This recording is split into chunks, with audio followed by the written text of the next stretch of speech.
Friday. But the factoring stuff you're going to be using, not just the rest of this course, it's going to come up in every single unit. It's going to come up in Math 30 all the time. You have to be able to factor. Your teacher probably told you that in Math 10 as well, how important polynomials are. Okay, so practice, practice, practice. Some of you need to be really stepping up your game. I know you're getting complacent, and it showed in your quiz. You're not putting the work in that you need to be putting into this course, right? Some of you have stepped up your game, and you've made major improvements, and that's awesome. And that's what we want to see, right? But we had a nice break off. Hopefully you're refreshed, and you're ready to hit the books, because you want to make sure that you do all your factoring practice. You want to be able to factor. It should be just like your times tables. You just know them, right? We want to have them down so that when we learn new concepts, the factoring's not getting in the way of the learning. So the first thing we always check is, can we greatest common factor? So we did this example before spring break on the Thursday. Well, some of you were registering, so you might not have this down. Some of you were not here, so you need to get it down. So what we're looking for, first of all, the coefficients, right? We look at the coefficients. We want the largest number that will divide into 36, 42, and 18. Now, if you know your times table, you're going to be a lot quicker. You won't need to make a factor tree and look at all the factors of 36, all the factors of 42, and all the factors of 18. And the largest number, in this case, it's a factor of all three, is 6. When we're pulling out exponents, we need to take the highest power in common. So the highest power in common usually ends up being actually the lowest power, because it has to be an exponent that you can divide into each one. So if we have x to the 6th, x cubed, x to the 5th, right? We can divide each of those by x cubed. It's the only way that we can actually, like, what can we pull out of all of them? We can take at least 3 x's out, right? How many y's? We can take at least 4 y's out, because one has 7 y's, one has 4 y's, and one has 5 y's. So I can take 4 y's from each.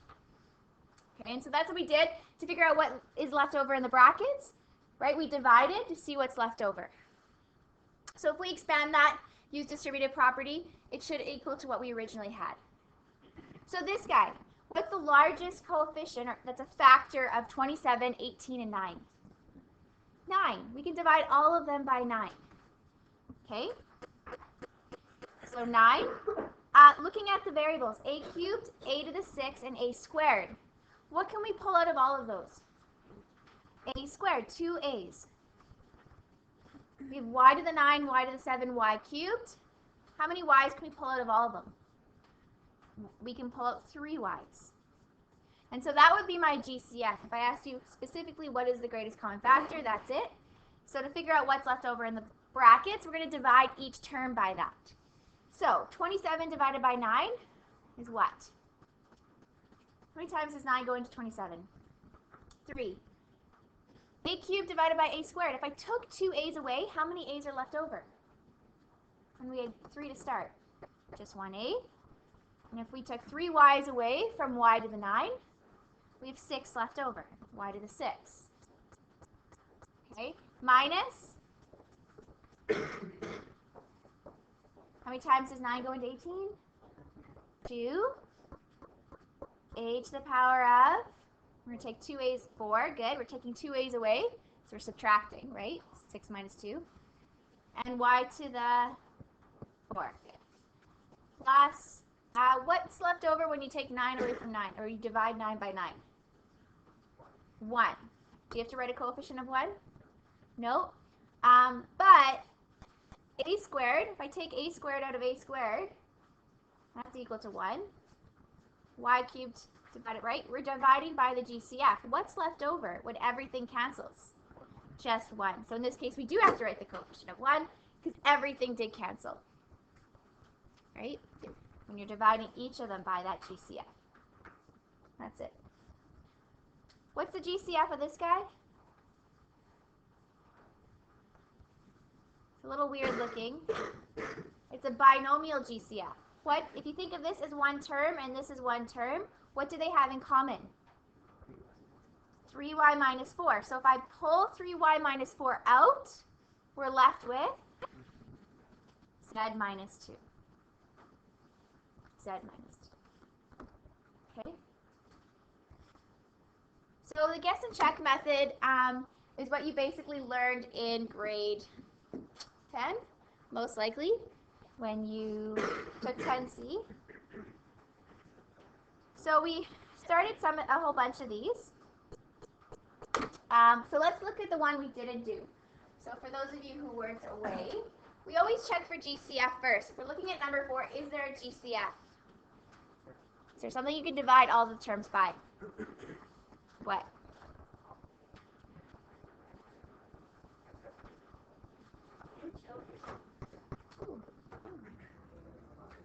Is there a GCF? No, there is not a GCF. So they don't have, like, the last term doesn't have an x, the first term doesn't have a y, and the coefficient of x squared is 1, so there is no GCF. So we're going to go straight to factoring this. So the coefficient of x squared is a 1. So we need two numbers that multiply to 1. Well, that's easy. That'll be 1 and 1.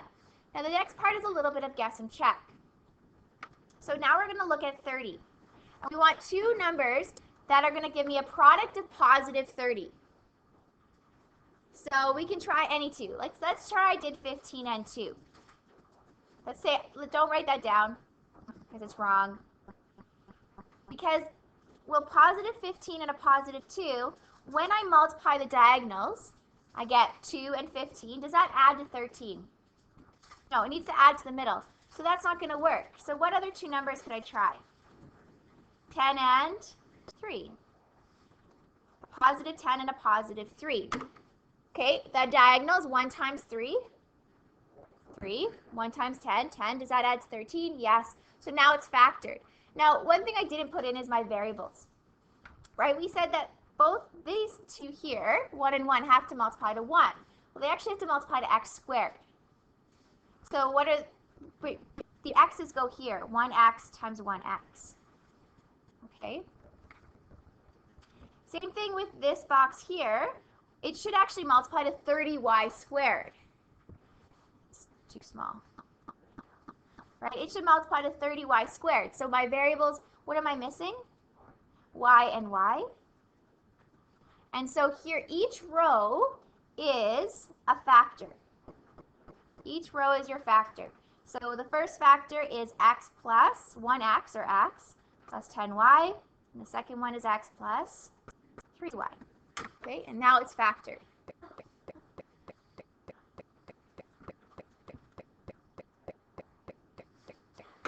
We do always check for GCF. If you didn't check for GCF, I'm just going to show you this guy here really quickly on a side note. So what if I didn't GCF first? And that's okay, that happens. So say I said this is going to be, I'm going to make this, you know, this 10 and 1. I'm going to try 10 and 1. I'm just going to get the answer. And we'll make this 40 and 9. Okay, does 40 times 9 equal 360? Well, close. We need a negative, right? So 10 times 9 gives me 90. 1 times 4. Can I make 50 out of that? Multiplying those diagonals. If I make one positive, one negative, can I make 50 out of 90 and 40? Who has to be negative? The 40. Okay, so 40 has to be negative, and that means the 9 was positive. That would give me a 50. Okay, so you can, if you forget to GCF, it still will be factorable. For example, it'll look like this. This is one example it could look like. But this is not the final answer. So each row is, right? Each row, 10x minus 40, x plus 90. Each row is a factor. However, if you forget to GCF, always check to see if you can GCF after the fact, from one of the factors. So this first factor, what can you divide both of those by? You can divide them both by 10. And so we can pull the 10 out after the fact. So if you do forget to GCF, just double check that your final answer doesn't have a GCF in one of the factors.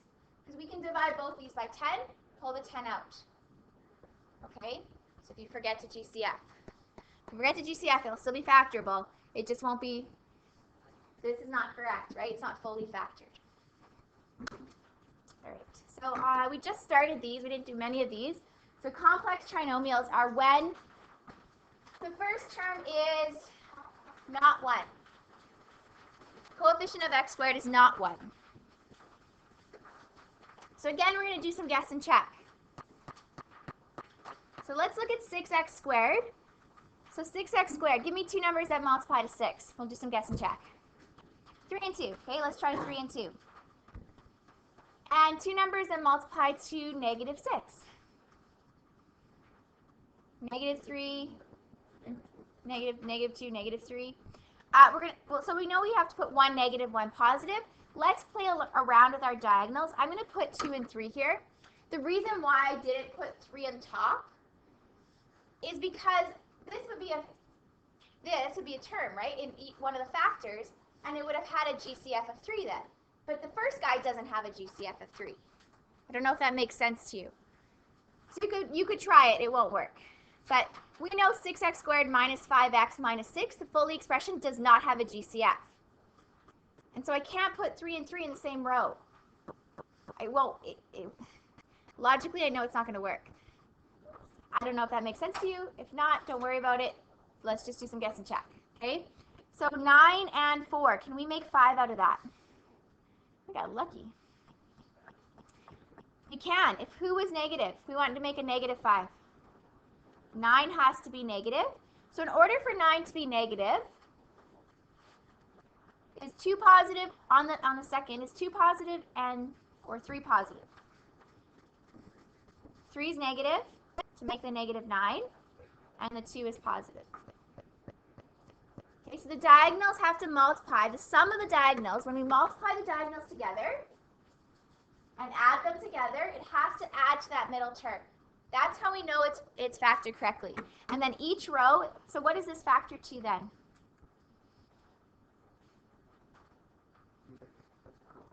X plus 2, 2x minus 3. Okay, now you're not always going to get lucky, right, on your first try. You might have tried 6 and 1 and then go through a whole bunch of different ones.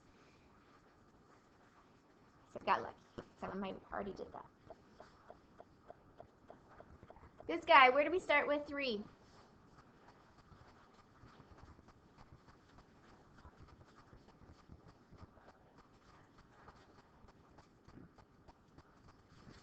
GCF. What can you pull out of all of them? A 2 and a... What else? One more thing. A. We can divide everything by 2a. So that gives us 5x squared minus 11x plus 2. I like these ones that are prime numbers at the beginning at the end because there's less combinations, right? Like 5. Only way to multiply to 5 and 1. It's prime. And we want it, notice that we want a positive product, a positive 2, but a negative sum. What does that mean? Both are going to be negative. In order to make a positive product but a negative sum, both are negative. So the only way to make multiply to 2, 2 and 1, right? So I could try here 2 and 1 like this. Does that work? Let's try our diagonals. Negative 5 and negative 2. Does that add to negative 11? No. So I just need to switch these two, 1 and 2. Let's try that again. So does now negative 10 and negative 1 add to negative 11? Sure does. So we're factored. This factors 2. Don't forget to put the 2a in front. That's a common mistake, is forgetting that GCF. Still needs to go in front. And then this factors 2.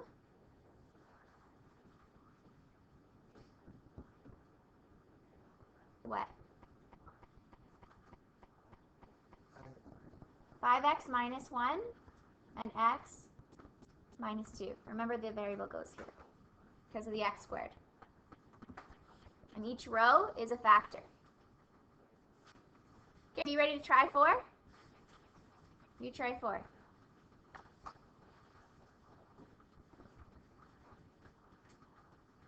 One more time.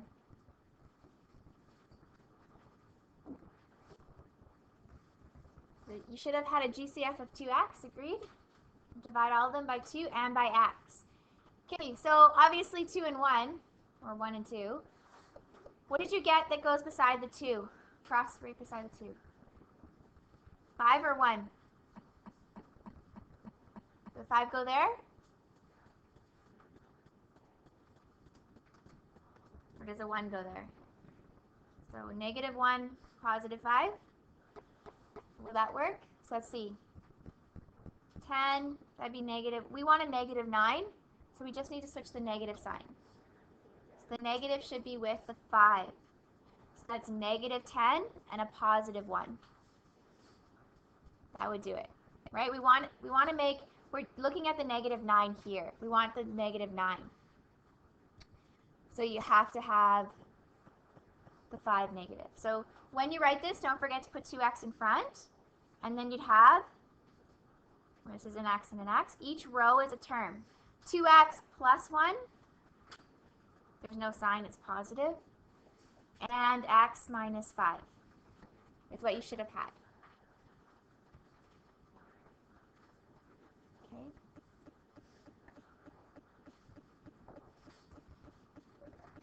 Number 5, you should have divided all of them by 4.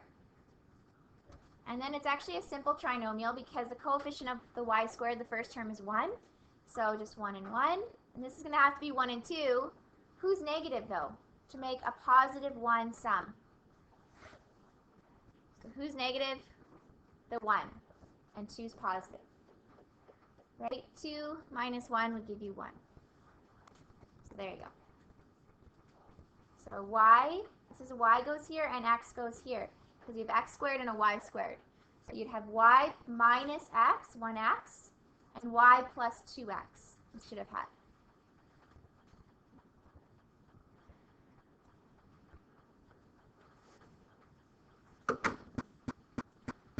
On Thursday, we really quickly talked about difference of squares. And so a binomial is factorable, other than a GCF, if it is a perfect square. Both terms are a perfect square. So you can square root both terms. It says separated by a minus, but essentially one is positive and one is negative. One term must be positive, one term negative. Usually that negative lands in the middle. It's usually how it's written.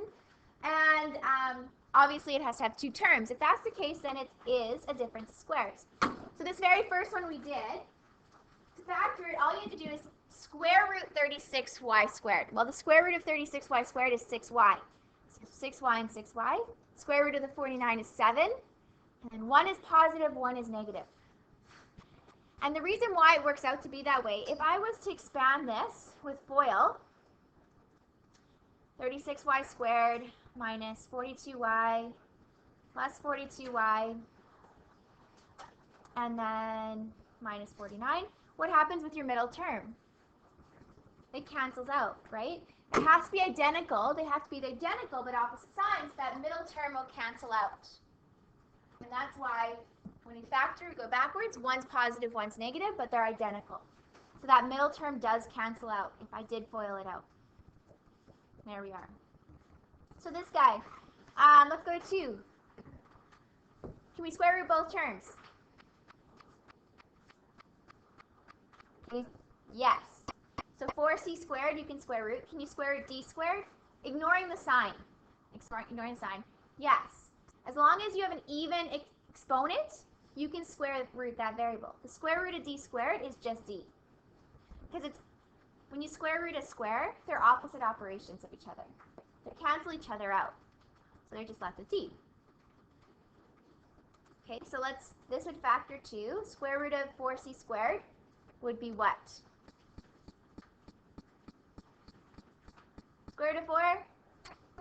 2 and c. 2c, 2c. Square root of d squared? D, and then 1 is plus, 1 is minus. Yeah, that's it. Easiest factoring ever. What can you do with 13? Or 13, 3.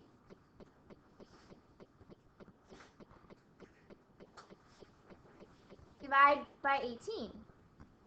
Divide by 18. We have a, it's not a difference of squares yet, because you can't square root 18, but there is a GCF.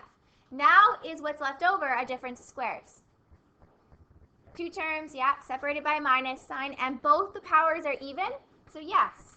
So we can factor that to square root of x squared, x. Square root of y squared, y. Plus, minus.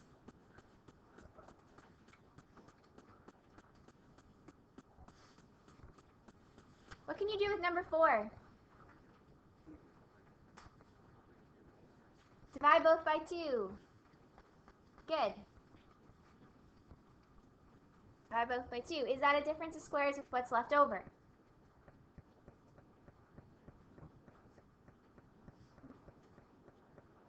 Why is that not factorable or not a difference of squares? There's no minus sign. It's a plus sign, right? Remember, we need one sign of minus. Because in that last term, because these are going to be opposite signs here, so like plus y minus y, when you FOIL that, right, minus y squared, the last term will always be a minus.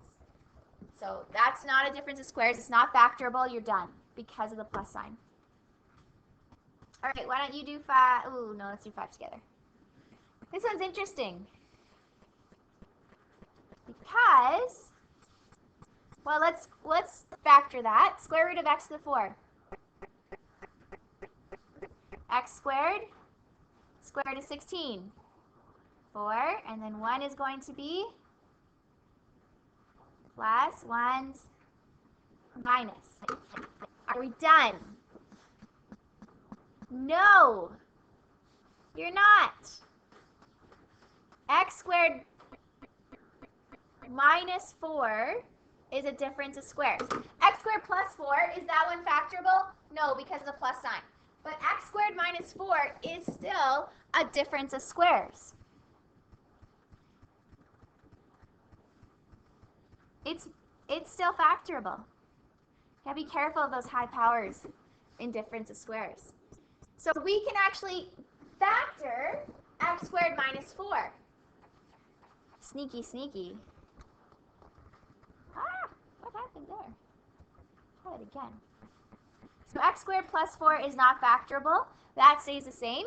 But x squared minus 4 can factor to 2 factors. Square root of x squared.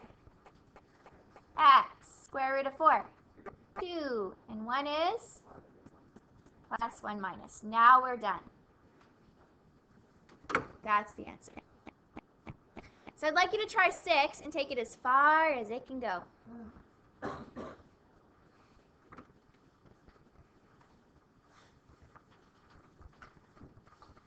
Okay, the first time it factors, what does it factor to? X to the 4 and x to the 4 plus 1 and minus 1. Okay, which one of these can we still break down? X to the 4 minus 1. So this guy stays, and he becomes square root of x to the 4, x squared, square root of 1, 1, plus 1, minus 1. Which one can we still break down? The x squared minus 1. So the final answer should be x to the 4 plus 1, x squared plus 1, and then x plus 1 times x minus 1. It could be in a different order. That's fine, as long as you have that. It's kind of hard to read. Not enough room. That's a fun one. Okay, last difference of squares. Is 7 a difference of squares? Is number 7? Could you rewrite that differently? Yeah. You'd write that as x squared minus 1. So is it a difference of squares? Yes, it could be written like that. So if one's positive, one's negative, just rearrange it. so that the minus sign's in between. And that factors to minus 1, x plus 1. You're done. So that's all the review. We're going to do something new for factoring now. Okay? And so your job is going to be to make sure you can factor. Okay? So last thing we're going to do is just these guys. So factoring something like this. And this is brand new, but there's two options. Okay, there's a long way and there's a short way. The long way is to literally expand this out.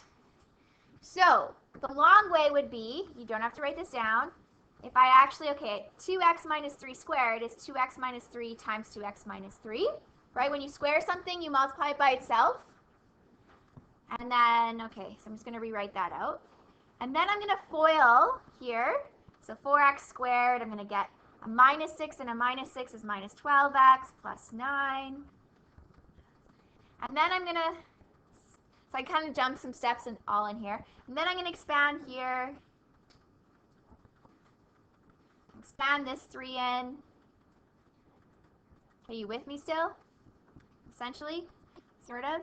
Then I'm going to collect like terms. So negative 24 plus 6 is negative 18.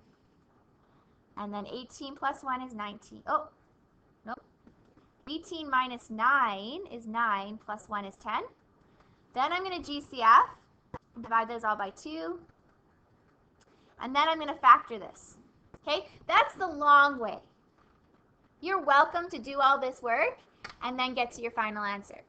I'm going to show you a different way that maybe is a little easier, I think. Okay, and that's with substitution.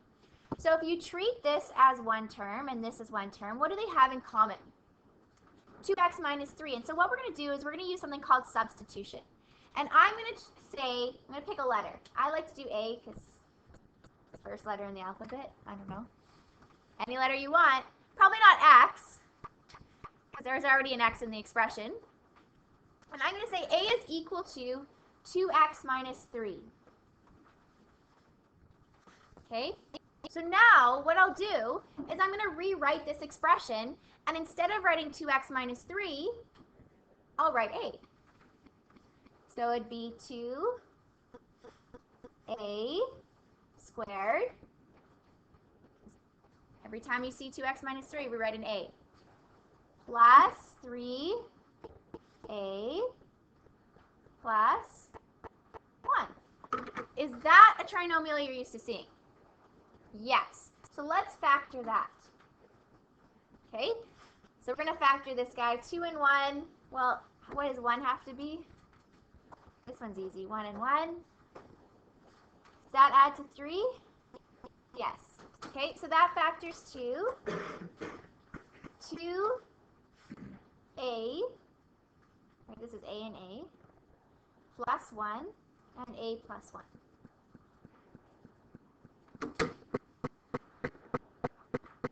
Okay, so now the problem is, do we want it in terms of a?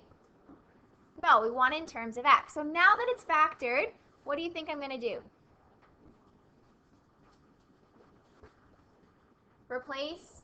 So now we're going to sub back what a equals. We're going to sub 2x minus 3 back in for a. So the first term, I'm going to use big brackets here. We have 2 times, what's a equal to? 2x minus 3 plus 1. Okay, and the second bracket is just 2x minus 3 plus 1.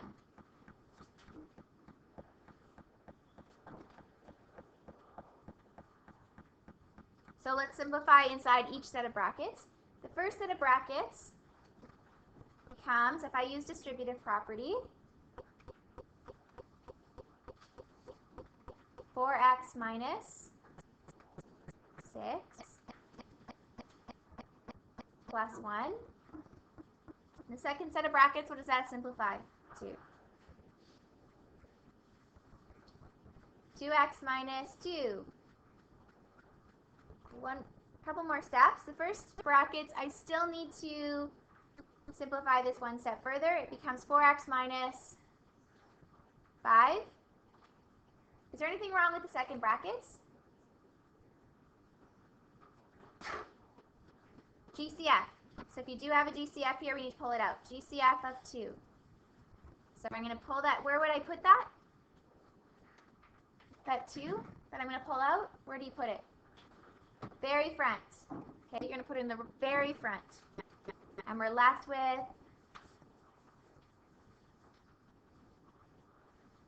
x minus 1. And there we're done. Okay, so again, if I would have finished this one, I would have had 4, 1, and then 5. I want to make a product of 9. So 5 and 1, and both negative. So this would have factored to 4x minus 5 and x minus 1.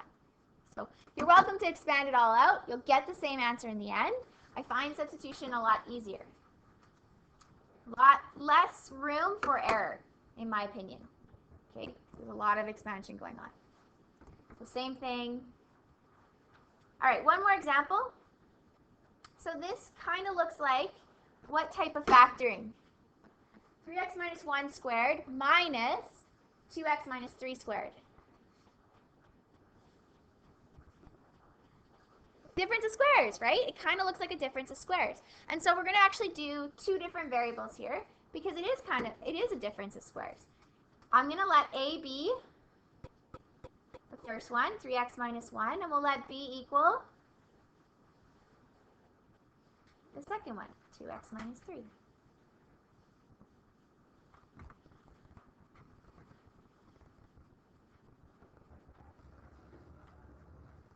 All right, so instead, what is our expression going to look like? A squared minus B squared. And what is A squared minus B squared factor to? A minus B and A plus B. So we made this guy A, we made this guy B. A squared minus B squared.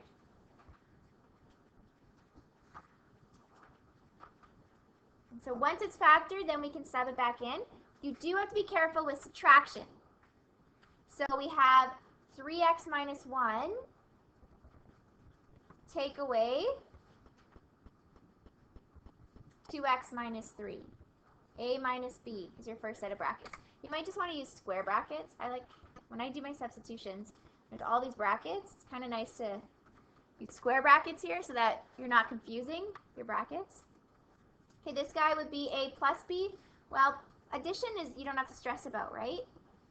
3x minus 1 plus 2x minus 3. And so we just have to simplify those, and we're done. We're also done today's lesson then.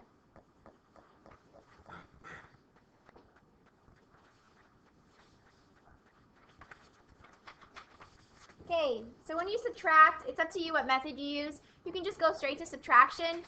You can switch the signs and add, right? In grade 10, you would have switched this to addition by switching these signs to a negative and a plus, right? Let's do that. So 3x plus negative 2x is just x. Negative 1 plus 3. Negative 1 plus 3 plus 2. Okay, be careful of subtraction. 3x plus 2x is 5x. Negative 1 plus negative 3 minus 4. There's no GCF, so we're done. And that's it. Okay. Could you have expanded that, FOILed those both out, and then subtracted the terms, and then factored? Yes. It would have been a lot more work, I think. More room for error. Okay, so the assignments for this lesson, oh, it's right here. So there's a couple things. It's the same assignment that was given on the Friday. Whether you did it over the break is another question. So, page 215 to 217, numbers 1, 2, 3, A, C, D, 5 to 8, 10 to 12, page 229, 1 to 6, essentially, and then the worksheet. So if you didn't do work over the break, you had the work cut out for you, okay? you need to make sure you have your factoring practice down. On the worksheet, there's also a couple questions with these substitution questions. Expect questions like that on your quiz. Okay, this new type of factoring. Other factoring too, but also this stuff. So I'm going to stop the video.